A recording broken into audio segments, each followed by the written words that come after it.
So, last week I crashed my car, and last month I lost my job. Last year I failed all my classes. But, at the same time, these experiences just make me stronger, right? So,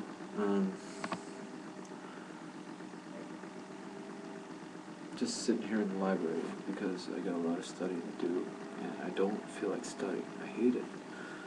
I'm so motivated to do stuff, to do well, but when it comes to doing it, I am motivated to do it, but when it actually comes down to it, I don't know what it is. You know, I have a medical disorder, but I'm not blaming that on anything. And I feel very, very, very, very insecure, not about me, but just about everything in general. What's going to happen to me in the future? Am I going to live tomorrow? That kind of stuff.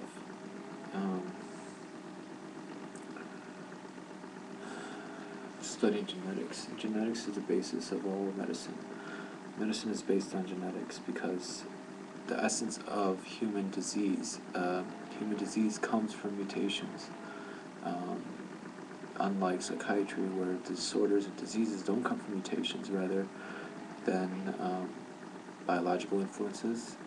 Instead of biological influences, it comes from, stuff that's brought on by people.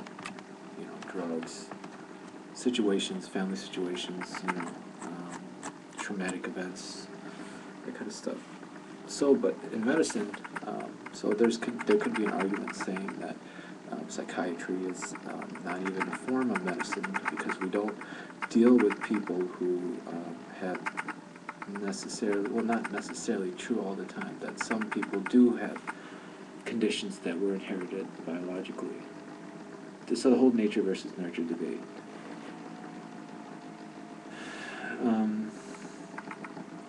I'd like to become a doctor. I'd like to be a doctor soon. I'd like to help people. I'd like to save people. I'd like to be a beneficent individual for others. That's my goal, that's my desire, as opposed to what you may think for the fact that you don't know me, and you still judge me and act like you don't know me. I'm not talking to anybody in particular, but you know who you are. I mean, there are people who flat out tell me the stupidest stuff in the world, and they act like they know me, and they act like they can say whatever they want, and it's just ridiculous. Especially younger kids. And DJs, oh my goodness, you guys need to learn how to respect your elders. Especially in the DJ game. You know, if it wasn't for us, you would not be here. People don't realize that. If it wasn't for DJ Aladdin, I wouldn't be here. I wouldn't be DeejayFozilla. If it wasn't for DJ Infinity, I would not be DeejayFozilla. That's why I respect them. See, these new people who are coming up, that's good, and that's just part of the game. There's newer people are born every day, millions of people, and within years they become teenagers. But the thing is, you people, everybody in general, needs to respect it. Learn how to respect, not just me. I'm not saying this because I'm not getting the respect I deserve, because you know what? God is the one who gives respect. God is the one who takes away respect. But, in general, just treat people how you want to be treated, man. For you younger kids, just watch your mouth before you say anything. Don't be too afraid to say anything in front of me because of that. But if you're in front of me, or if I see what you're saying on Facebook, just watch your mouth. I'm not saying that for foul language. Just think about what you're saying before you say it. My rule is, before I say anything, I first say, okay, is this good? If I said this, would this be good for anything, in any reason? And if it is there bad to it? If there's bad to it, does the bad outweigh the good, or the good outweigh the bad? If the good outweighs the bad, then do it. Say it. Is it going to harm anyone? Then don't say it. If it's going to be bad, if it's negative, don't say it. If it's saying anything derogatory towards anybody, don't say it. I just got a job too, so I'm kind of happy.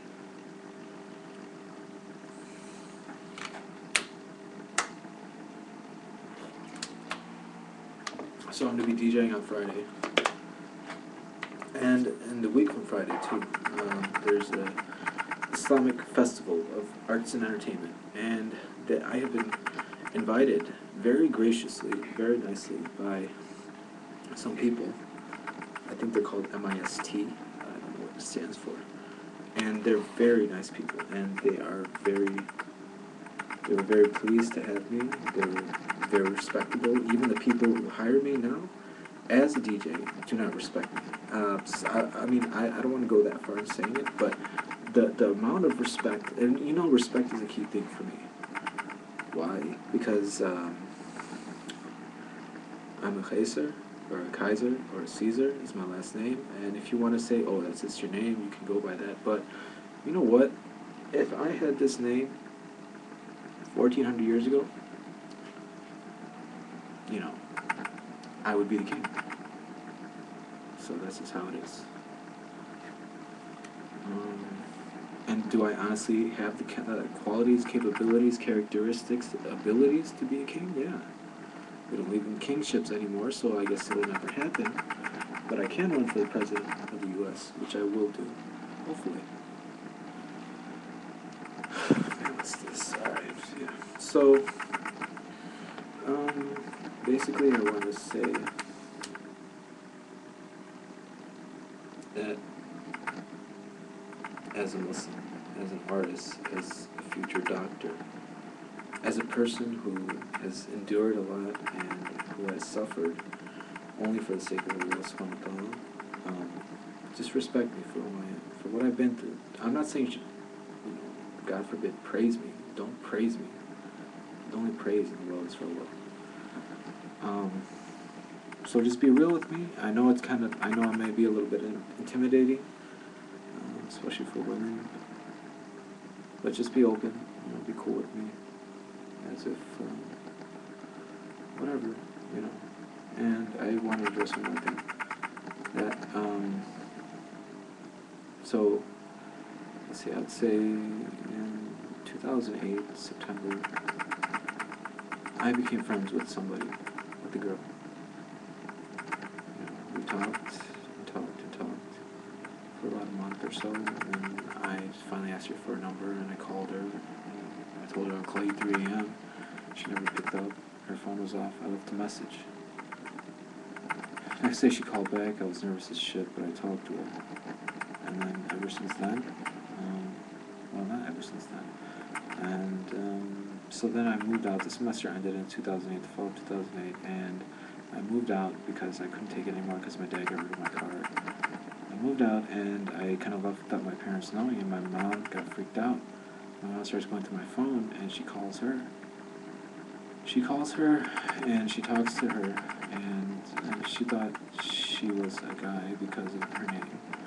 And what ended up happening is, I don't know, my mom told her something, I don't know, and then after all of that, all of a sudden we became really close. We became really close, and we started talking to each other every day, all day, every night, you know, Facebook, on the phone, texting.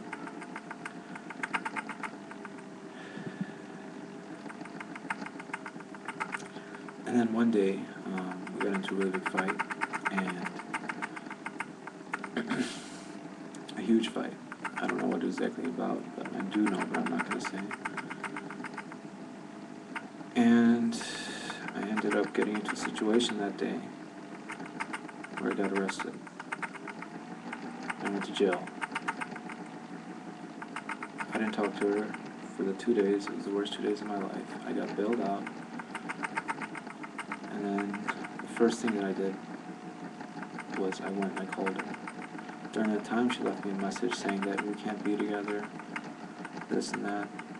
And I called her. She said, don't leave me that, don't check your voicemail. I didn't check it at that point.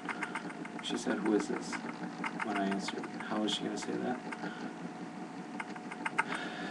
Because we were so close that we were almost married. Even though we weren't even dating, we weren't even boyfriend or girlfriend. But we were that close because in Islam there's no such thing as that. So just recently I got a hold of her again. She got a hold of me, and now she's saying that it was nothing. It was nothing. So I'm just a little pissed about that. But you know what? Shit happens. I'll see you later.